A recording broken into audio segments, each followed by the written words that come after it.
Hello friends, welcome to my YouTube channel the web education.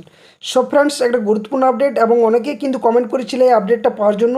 তো আমার চ্যানেলে যে সমস্ত চাকরি প্রার্থী এসএলএসটি যে এক্সামের জন্য প্রিপারেশন নিচ্ছে এবং যারা আমার চ্যানেল ফলো করে, তো তাদের অনেকেই প্রশ্ন ছিল যে দাদা আজকে এসএলএসটি যে ফাইনাল জাজমেন্ট সেখানে কি হলো, ডিভিশন বেঞ্চে কী রায় দিল। তো যেহেতু আমি অনেকক্ষণ ধরেই কিন্তু সময় পাইনি বলে এই মুহূর্তে ভিডিওটা করছি, তো যারা আপডেট পেয়ে গেছো তাদেরকে অবশ্যই বলবো জেনে গেছো ভালো জিনিস, কিন্তু তা একবার কী কী অর্ডার দেওয়া হয়েছে এখানে বিষয়টাতে অবশ্যই একবার জানার চেষ্টা করো।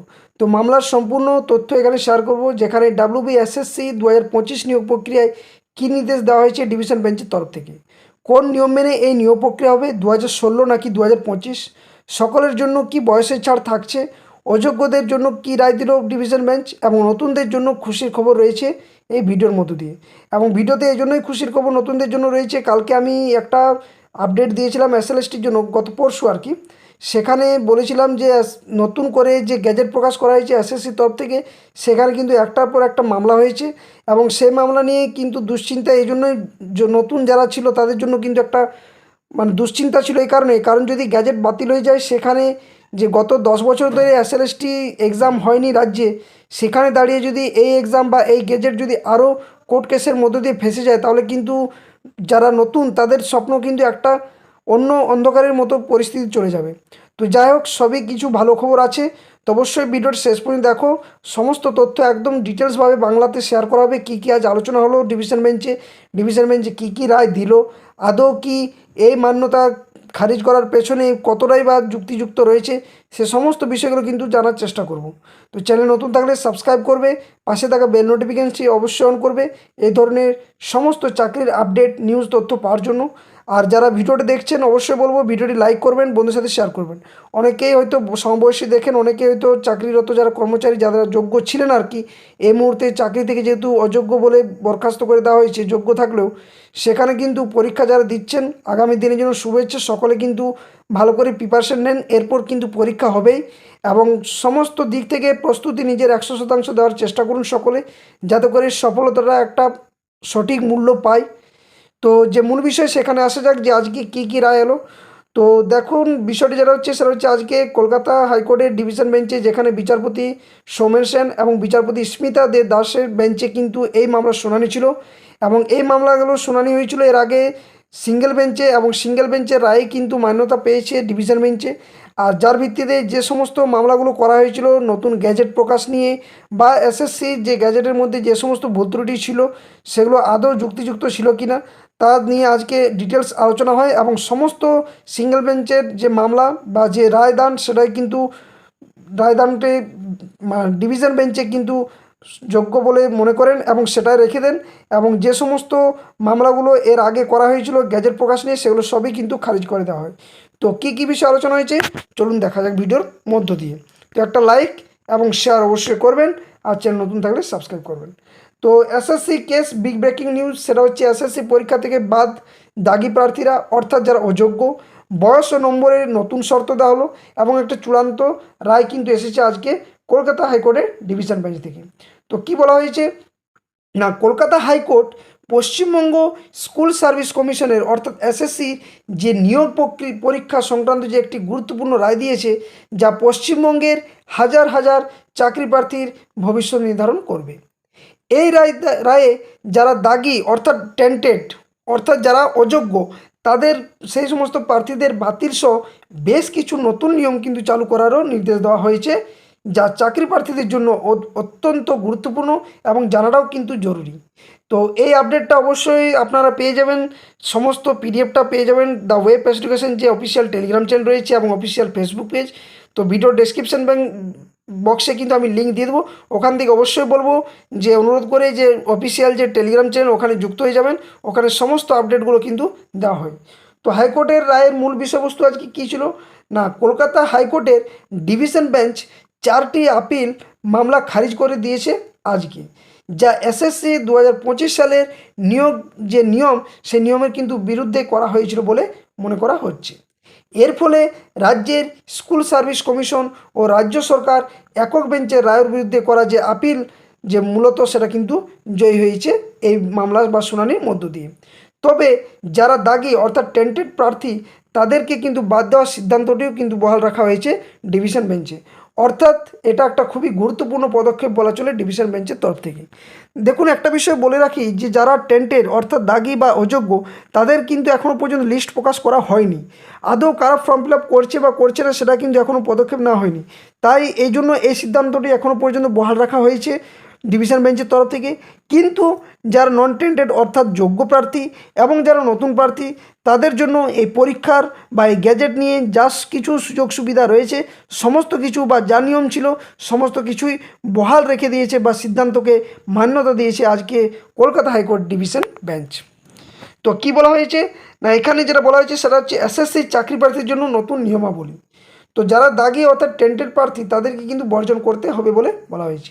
তো এখানে কি বলা হলো না, একক বেঞ্চের সিদ্ধান্ত অনুযায়ী যে সমস্ত প্রার্থীদের বিরুদ্ধে আগে অনিয়মের অভিযোগ উঠেছিল বা যারা দাগি অর্থাৎ টেন্টেড ক্যান্ডিডেট বা অযোগ্য ক্যান্ডিডেট হিসেবে চিহ্নিত, তাদের নতুন নিয়োগ পরীক্ষায় অংশ নিতে দেওয়া হবে না বলে কিন্তু আজকে কলকাতা ডিভিশন বেঞ্চে জানিয়ে দেওয়া হয় স্পষ্টভাবে। এই সিদ্ধান্ত বহাল রেখে ডিভিশন বেঞ্চ জানিয়েছে যে কোনো রকম দুর্নীতির সঙ্গে যুক্ত প্রার্থীদের কিন্তু ছাড় দেওয়া হবে না। এবং এটা একটা কলকাতা হাইকোর্টের ডিভিশন বেঞ্চ যে রায়টা দিয়েছে সেটাকে খুবই সাধুবাদ জানায় এবং আশা করছি পরবর্তীতে রাজ্য সরকার তথা এসএসসি এই কথাগুলো বা এই যে রায়গুলো দান করা হয়েছে সেটাকেও কিন্তু মান্যতা যথোপযুক্তভাবে দেওয়ার চেষ্টা করবে। তো বয়সের ঊর্ধ্বসীমা ছাড় নিয়ে একটা প্রশ্ন ছিল এবং যেটার কিন্তু মামলা হয়েছিল। তো এখানে কি বলা হয়েছে না, 2016 সালের বাতিল হওয়া পরীক্ষার অনেক প্রার্থী বয়সের যাদের ঊর্ধ্বসীমা 40 বা তার বেশি কিন্তু পেরিয়ে গেছে। তো এই পেরিয়ে যাওয়ার ফলে তাদের ছাড়ের জন্য কিন্তু আবেদন করেছিলেন, কিন্তু ডিভিশন বেঞ্চ সে আবেদন খারিজ করে দিয়েছে। যেহেতু 2016 সালের পরীক্ষা সুপ্রিম কোর্ট বাতিল করে দিয়েছে, তাই নতুন নিয়ম প্রযোজ্য হবে বলে এই বয়সের ক্ষেত্রে কোনো কিন্তু ছাড় দেওয়া হবে না, সেটাও জানিয়ে দেওয়া হয়েছে। তো এটা একটা খুবই ভালো পদক্ষেপ, কিন্তু একটা সমস্যা তৈরি হতে পারে। তবে হ্যাঁ, যারা যোগ্য ক্যান্ডিডেট যারা লিস্টে নাম ছিল এবং যারা বাদ গেছে তাদের কিন্তু বয়সের ছাড় থাকবে। কিন্তু যারা সেই মুহূর্তে পরীক্ষা দিয়েছিল এবং যারা হয়তো লিস্টে নাম ছিল না বা যারা হয়তো ওয়েটিং লিস্টে ছিল তাদের কিন্তু কোনোভাবেই ছাড় দেওয়া হয়নি বয়সে। অর্থাৎ এক কথায় বলতে গেলে যদি সেই মুহূর্তে 22 লক্ষ পরীক্ষার্থী ছিল, তার মধ্যে যে 26,000 পাস করেছিল এবং যার মধ্যে যদি হয়তো ধরে নেওয়া হয় যে 20,000 যোগ্য প্রার্থী ছিল যাদের প্যানেল ক্যান্সেল হয় এবং 4,000 অযোগ্য ছিল, তো 20,000 কিন্তু বয়সের ছাড় পাবে। কিন্তু কারণ কি, কারণ তারা এতদিন ধরে কর্মরত ছিলেন এবং তাদের বয়স কিন্তু পার হয়ে গেছে। এই সুযোগ সুবিধাটা শুধু তাদের জন্য দেওয়া হয়েছে। কিন্তু এই 22 লক্ষর যারা বাকি পাস করতে পারেনি বা যারা এতদিন চাকরি করছিলেন না, তাদের কিন্তু কোনো রকম বয়সের ছাড় দেওয়া হয়নি এবং সাথে সাথে যারা অযোগ্য তাদের কিন্তু পুরোপুরি বাতিল করে দেওয়া হয়। অর্থাৎ যারা যোগ্য 26,000-এর মধ্যে যারা যোগ্য ক্যান্ডিডেট তাদেরই শুধুমাত্র বয়সের ছাড়ের কিন্তু এটা বলা হয়েছে। নেক্সট যেটা কেস ছিল সেটা হচ্ছে করা ছিল অ্যাপিল, সেটা হচ্ছে কোনটা না, স্নাতক স্তরের নম্বরের শর্ত নিয়ে।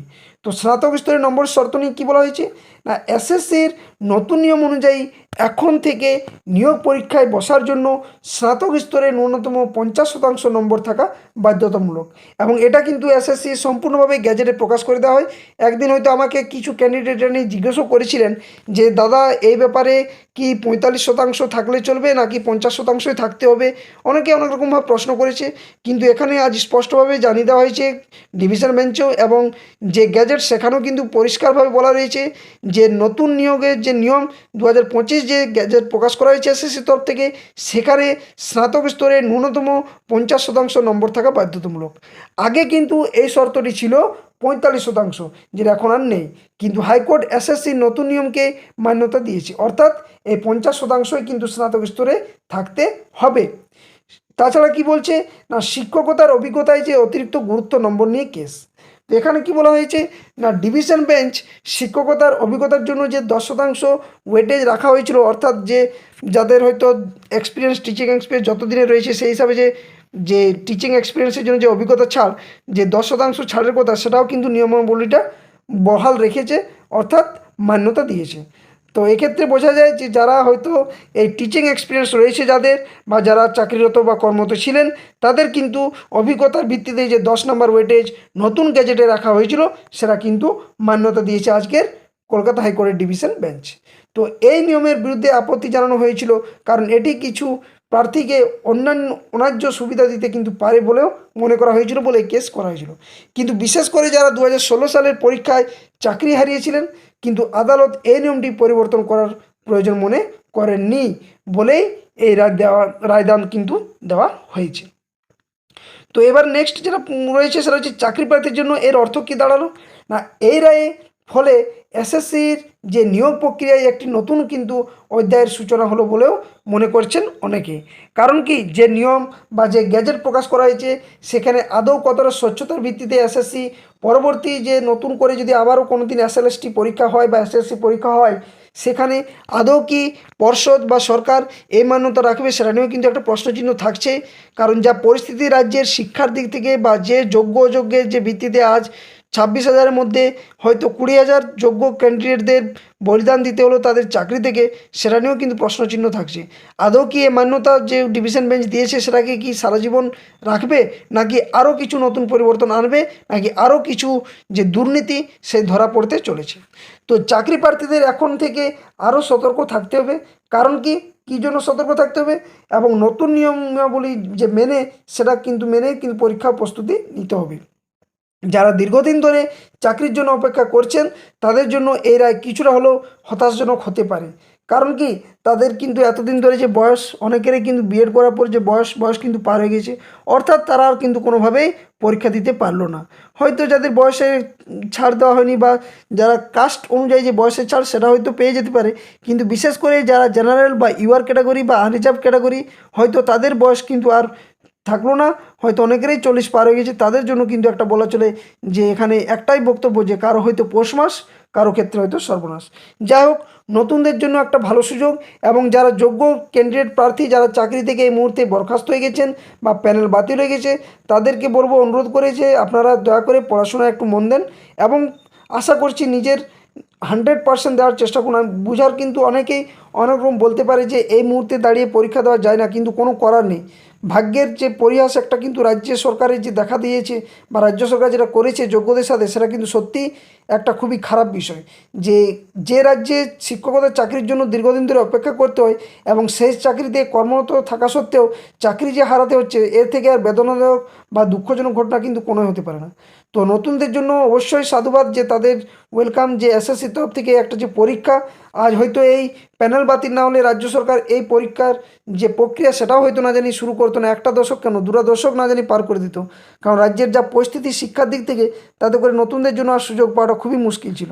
হয়তো এটাই লেখা ছিল যে যোগ্যদের অযোগ্যদের এই যে বাতিলের ক্ষেত্রে সেখানে নতুনদের আরও যে সুযোগ দেওয়া হলো, সেটা কিন্তু খুবই ভালো জিনিস। তো এটাই ছিল আজকের মূল আপডেট, যে কি কি মামলাতে শুনানি হয়েছে। সমস্ত মামলাগুলোই যে সিঙ্গেল বেঞ্চ দিয়েছিল সেটাকে বহাল রেখেছে এবং এসএসসি যে গ্যাজেট নিয়ে যে সমস্ত মামলাগুলো করা হয়েছিল, সেখানে যে সমস্ত বিষয়গুলো নিয়ে কেস করা হয়েছিল সেগুলো সম্পূর্ণ কিন্তু বাতিল করে দেওয়া হয় বা খারিজ করে দেওয়া হয় এবং নতুন যে নিয়ম গ্যাজেট রয়েছে সেই নিয়ম ভিত্তিতেই কিন্তু পরীক্ষা হবে।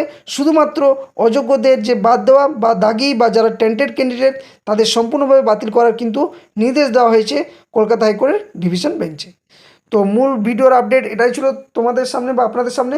যদি ভিডিওটি ভালো লেগে থাকে, যদি কিছুটা উপকৃত হয়ে থাকছেন এবং নিউজগুলো পেয়ে যদি মনের মধ্যে একটা যদি ভালো প্রতিচ্ছবি তৈরি হচ্ছে, অবশ্যই বলবো যে চ্যানেলে নতুন থাকলে সাবস্ক্রাইব করবেন, পাশে থাকা বেল নোটিফিকেশন অন করবেন, চ্যানেলটি গ্রো করার চেষ্টা করুন এবং ভিডিওগুলো লাইক ও বন্ধুদের সাথে বা নিজের কলিগদের সাথে অবশ্যই শেয়ার করুন এবং তথ্যটা শেয়ার করে দেন।